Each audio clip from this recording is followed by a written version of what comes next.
Am I a bad person? Am I a psychopath? And what if I was a serial killer, a paedophile, or simply the worst thing I could possibly imagine? Did I transmit a virus to a fragile neighbour? Cheat on my girlfriend? Offend God? And what if I've run over someone with my car or poisoned my family? Here are just a few among an infinite amount of doubts which make up obsessive-compulsive disorder.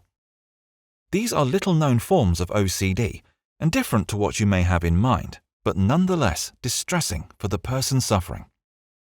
The intrusive thoughts and mental images, often sexual and violent in nature, are repeated over and over, a bit like a broken record.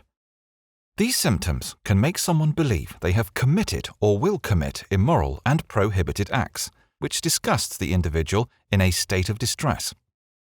Obviously, these acts have never been carried out.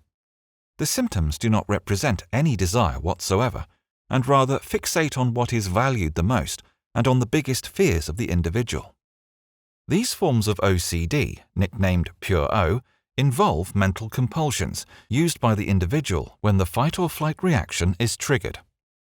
In other words, the person tries relentlessly to get rid of an uncertainty, a thought, sensations of anxiety and panic, or to get an impression of control. But in the end, this dysfunctional protective instinct drags the individual in a vicious cycle in the manipulative hands of the disorder. Might as well say that compulsions are not recommended, just like a drug which could relieve temporarily, but in reality sinks the individual deeper. Without access to the right information, stuck in this nightmarish spiral, one can imagine the effects these symptoms can have on someone, such as on their self-esteem.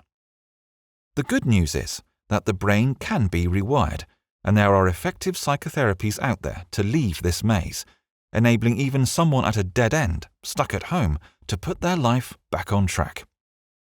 The way out can be found in Cognitive Behavioural Therapy, in particular ERP and ACT.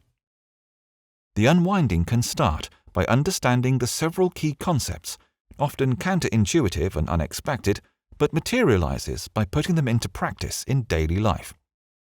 Medication can help on this journey towards a better way of being, which will inevitably have ups and downs. If you are in a similar situation to Ben, you have not lost your mind, and your identity is not associated to the content of these symptoms. Your brain just wants to protect you from a danger that doesn't exist, a bit like a warning device that sets off false alarms. The important thing is to do like Ben and get help from a professional. You are therefore not alone, and there is light at the end of the tunnel.